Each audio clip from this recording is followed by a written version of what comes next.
have a lot of people that have come to me in my riding association office, and they have very serious concerns, people with disabilities. It was the only one of a whole number of special committees that were struck in 1980 that actually went beyond its original mandate. Officials in government aren't used to having that kind of treatment from members of Parliament, and it stirred them up a little bit and they got some action.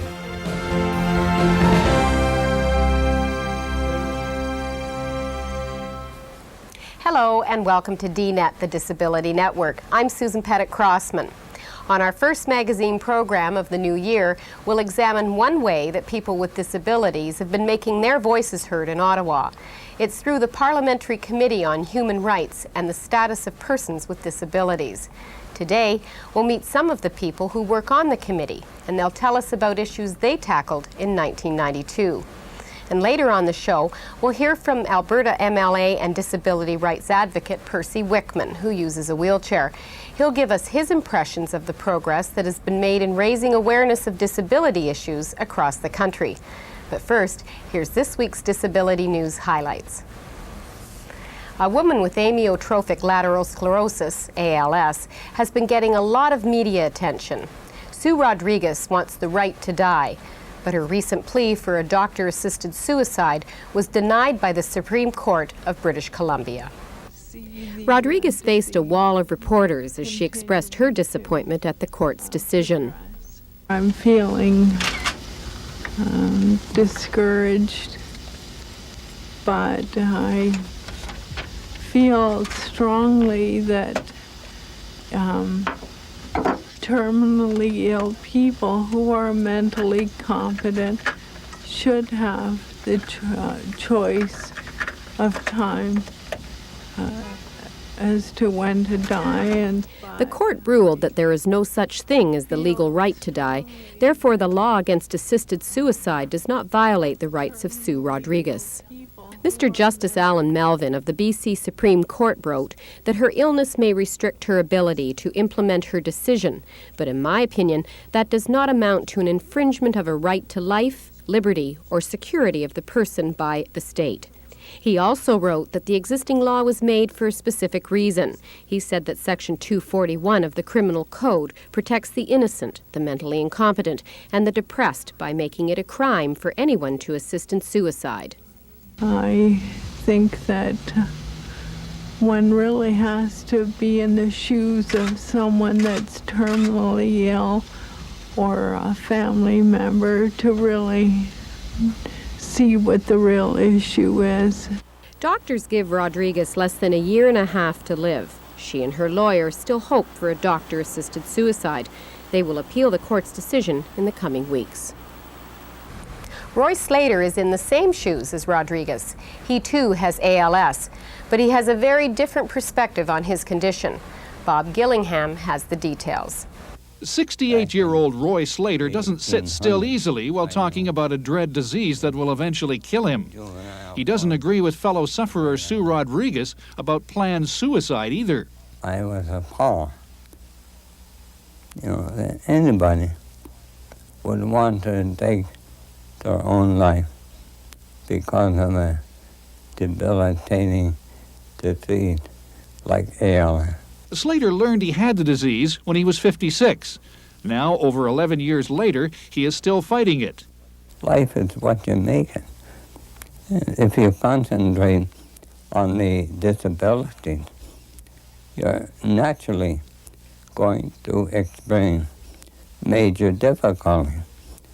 So you get off the disability and look at what am I capable of doing and do it well. He definitely disagrees with doctor-assisted suicide. I don't think the doctor can possibly tell anybody they have X number of weeks to live or month. That's God's prerogative. The City of Windsor, Ontario has just released a document called Toward a Barrier-Free Community, Accessibility Guidelines. The report is a project of the Windsor Advisory Committee on Disability Issues. Half of the committee members are disabled and advise the City Council on issues of disability. The manual costs less than $1,000 to produce. It provides detailed design guidelines to make the city accessible for persons with disabilities. Included in the study are guidelines for exterior and interior modifications. These include designs which give clearance for wheelchairs in hallways, doors, and elevators. There are also designs to meet the needs of people who are blind or visually impaired, making stairways stand out by using colors, textures, lighting, and contrasts for definition. In no way is this information new to the public. Other cities have already released similar publications. The question is, how much of this information is being put into practice? The Ontario Building Code mandates that all new buildings must follow accessibility guidelines. But that's only new ones, and many cities, such as Windsor, need greater access to existing sites. Studies such as these are a positive move, but will they become more than just words on paper? In the United States, the Americans with Disabilities Act is having a dramatic effect in showbiz. Congress passed the act in 1990. It mandates that all theaters must make themselves accessible to audience members who are deaf. The Theater Development Foundation and the Juilliard School of the Arts in New York City are now co-sponsoring a theater signing program. It will also teach students how to use theater and performing arts techniques to enhance their signing skills. And that's this week's roundup of disability news. When we come back, making an impression in Ottawa.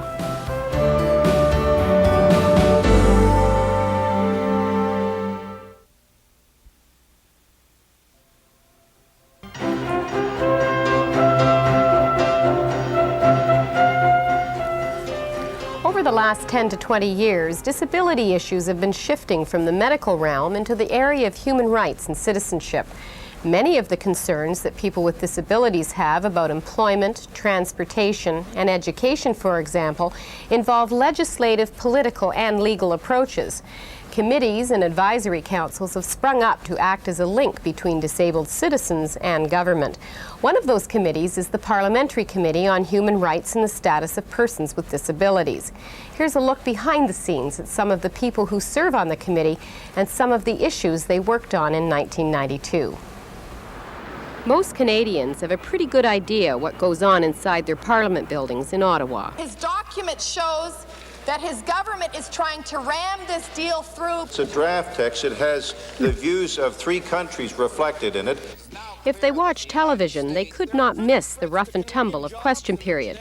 Every day that the House of Commons is in session, members of the government and opposition hammer away at each other about the issues of the day.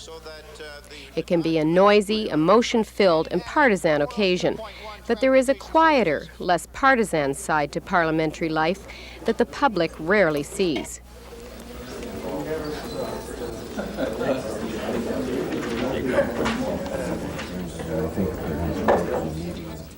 It is 9:20 on a Tuesday morning in a government building across the street from Parliament.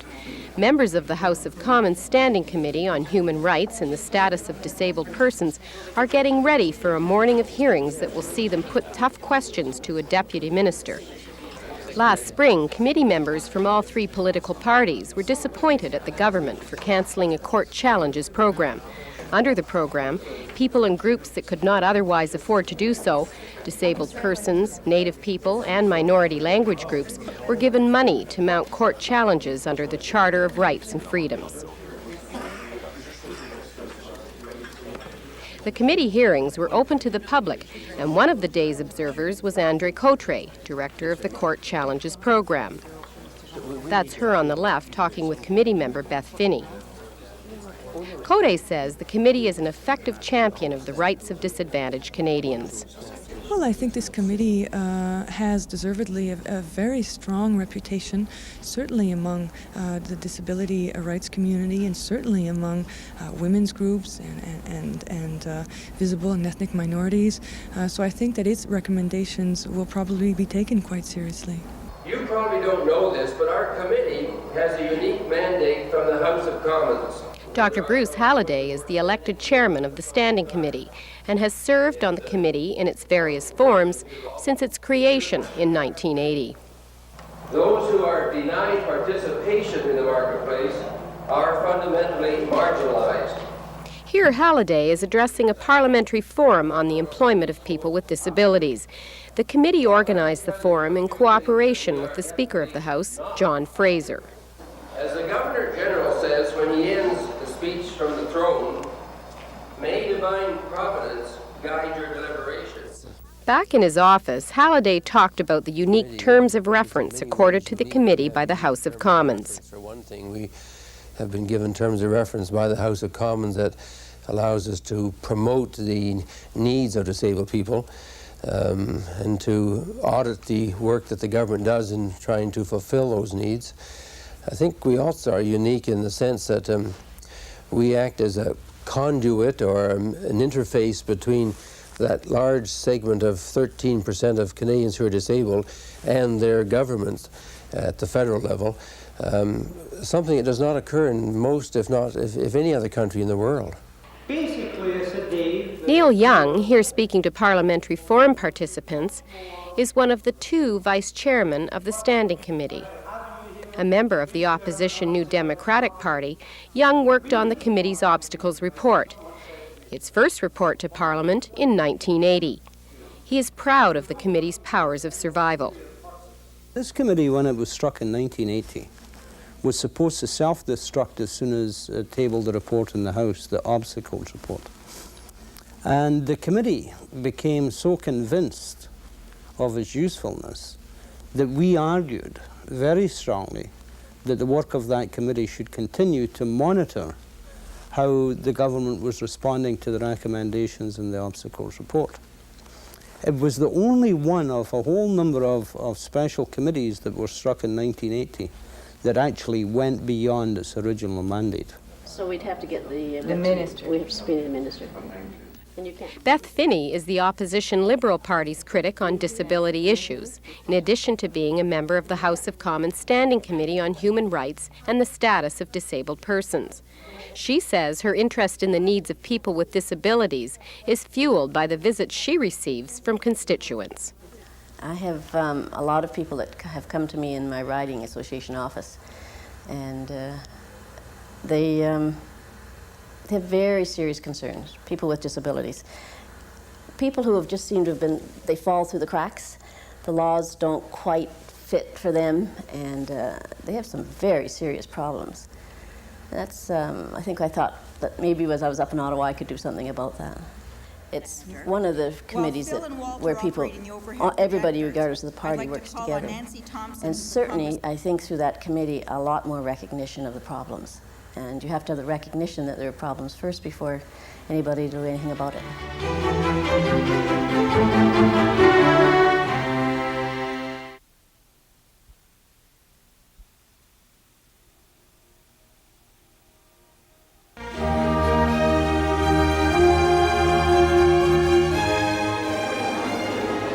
How seriously does the federal government take the work and recommendations of the Standing Committee? How is the committee viewed by Prime Minister Mulroney, for example? Here, the Prime Minister is making an appearance in Ottawa at a reception held by the organizers of Independence 92, the major Vancouver conference on disability that marked the end of the decade of disabled persons. They take us seriously, I've got no question about that. But where the system breaks down is trying to get the people who develop policy to actually place the kind of emphasis on it that people say should be there. And that's where the role of the committee is now becoming fairly important. Well, about a year ago or so, we came up with a report that we thought was pretty important on the economic integration of disabled people, and we found that the government's response to that report was anything but satisfactory, and within 2 or 3 weeks we had another report back to the government indicating to them that we were unhappy with their response, that it wasn't satisfactory, and officials in government aren't used to having that kind of treatment from members of Parliament, and it stirred them up a little bit and got some action. For Cornwall Island, there's two spans of bridges, and it's referred to as the International. From time to time, the Standing Committee conducts public hearings outside of Ottawa. few of these hearings prove as colorful and emotional as the hearings conducted at the Mohawk Nation of Akwesasne on the banks of the St. Lawrence River, adjacent to Cornwall, Ontario.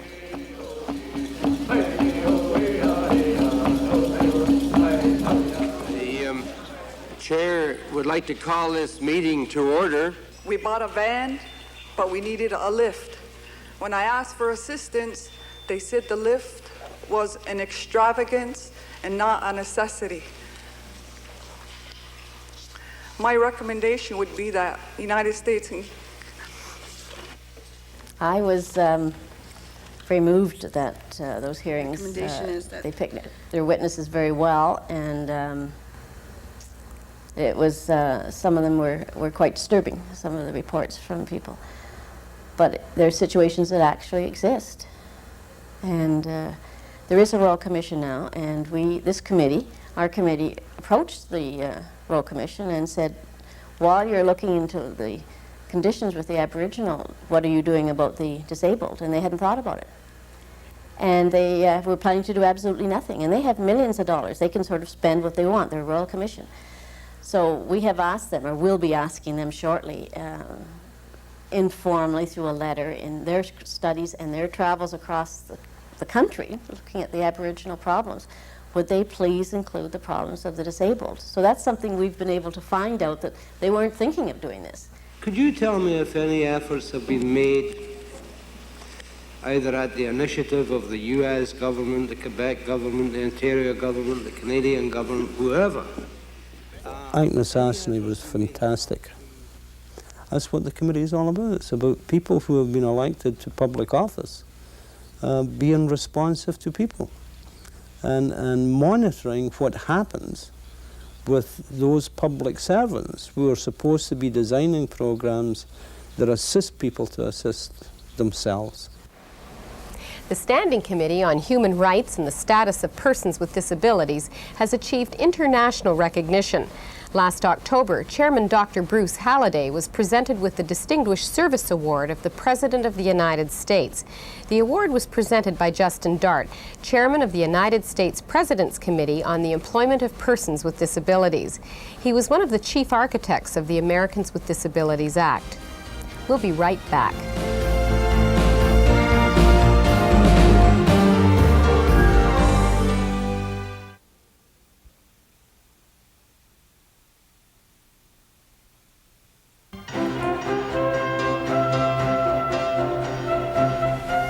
We've come to the end of another year and the end of the United Nations Decade of Disabled Persons. We spoke with Percy Wickman about his feelings about how far we've progressed or haven't progressed over that time. Wickman, an Alberta MLA, has been lobbying at the political level since the 70s. He is one of the founding members of the Coalition of Provincial Organizations of the Handicapped. Since he defeated Don Getty in provincial elections, a feat that earned him the title Giant Killer, Wickman has been applying his political know-how behind the scenes. He says that awareness of disability issues has grown, but progress has been uneven. He feels that awareness peaked during Rick Hansen's Man in Motion tour from 1985 to 87, but isn't sure about its staying power. There were the two things that happened. One was the positive, and the positive I think reflected more from the public's point of view, where you had architects, builders, employers that suddenly were aware that persons with disabilities could fit within society. The unfortunate part of the whole process is you had a lot of politicians that I say were a bit phony. There was public pressure on them to make a good appearance, do something nice to show that they were supporting this guy that the whole world had fallen in love with. Here in Alberta, for example, Don Getty, the Premier, having a red carpeted ramp built in front of the ledge for that one day. Minutes after Hansen left the legislative buildings, workmen were already tearing down the ramp and rolling up the red carpet that had been put in for his arrival. But Hansen and representatives of other disabled groups in the province are hopeful that the effects of the visit will last a lot longer than that. During his Man in Motion tour, Hansen was greeted with enthusiasm in most parts of Canada, including Alberta. How are you? How are you doing? Nice to see you here. From my own travels... While progress has had its setbacks, Wickman is frustrated by the unevenness of accessibility and services in Canada. I would have to say that probably the leading province right now, at least during the last few years, I shouldn't say just right now, but during the last few years, has been Ontario, and BC is probably equal to Ontario. Behind that, I tend to look at Alberta and Manitoba. Then from there, I can look at Saskatchewan, then I look at Quebec and the Maritimes. I find, for example, traveling to the Maritimes, the barriers are just endless, and I find it very, very frustrating. I was in the Maritimes in May, and it was very, very discouraging. I find Quebec times being very difficult because there is a lot of there are a lot of architectural barriers there. It's very difficult to move about Montreal. It's extremely difficult to move about Quebec City. And there just doesn't seem to have been the same efforts made towards mainstreaming persons with disabilities that we've seen in other provinces. There's so many instances that if legislation is dealt with at the federal level and applies through provinces, even if it's done through joint sharing agreements or if it's done through consultation between the provinces and the feds, that's good, because once that legislation is in place, it applies whether one lives in Nova Scotia or live in BC or in Ontario. At the present time, one of the difficulties is that the programs offered in Alberta, the legislation in Alberta, may be so different than in the province of Quebec, for example. And I can live here in Alberta, be a person with a disability in Alberta, and say, hey, I know what I got here, and for whatever reason, I may want to move to Quebec. I move to Quebec. Suddenly I find out, hey, those programs that I was accustomed to are no longer here. Earlier on DNet, we looked at the inner workings of the Parliamentary Committee on Human Rights and the Status of Disabled Persons. That committee works at the federal level. In Canada, there are also committees and advisory councils that work at the provincial level. Wickman has mixed feelings about the effectiveness of the committees. Alberta's Premier's Council was started after Hanson's tour, but Wickman warns there's a danger of it becoming another bureaucracy. The fear that there is that amongst a lot of consumer groups throughout Canada is that the Premier's councils could be a disadvantage, and it becomes a barrier between them and the politicians. In other words, when they go to the politicians say, oh, hold on, we don't want to talk to you. You got to go through the Premier's Council. So the Premier's Council funnels everything. And you got to understand, here in Alberta, we're talking about an $800,000 a year machine there. And consumer groups are looking at this and saying, with $800,000, we could do a great deal. So that Premier's Council has to ensure that there is concrete actions to justify that $800,000 a year. Otherwise, consumer groups are going to be saying, we don't want the money going there. We want the money to come to us because we feel we can get things done a lot faster. So I think it's very, very important on the consumer groups to press that Premier's Council and say, it's your job to go to the politicians and get commitments, get things done.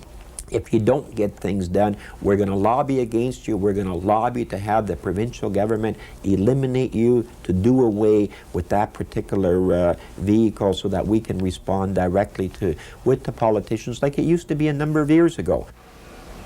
In the news, we mentioned that Windsor, Ontario has published a book with accessibility guidelines. Toronto is currently in the process of drafting guidelines, and Peterborough, Ontario was presented with a Canadian Mortgage and Housing Award last fall for its barrier-free city plan. There are also other barrier-free guides available. If you know of any other publications specific to other communities across the country, we'd like to hear from you. Our address is coming right up. That's our show. Happy New Year from all of us at DNet. I'm Susan Pettit-Crossman. See you again next week. Now, here's our address. Disability Network, CBC, Box 500, Station A, Toronto, M5W1E6.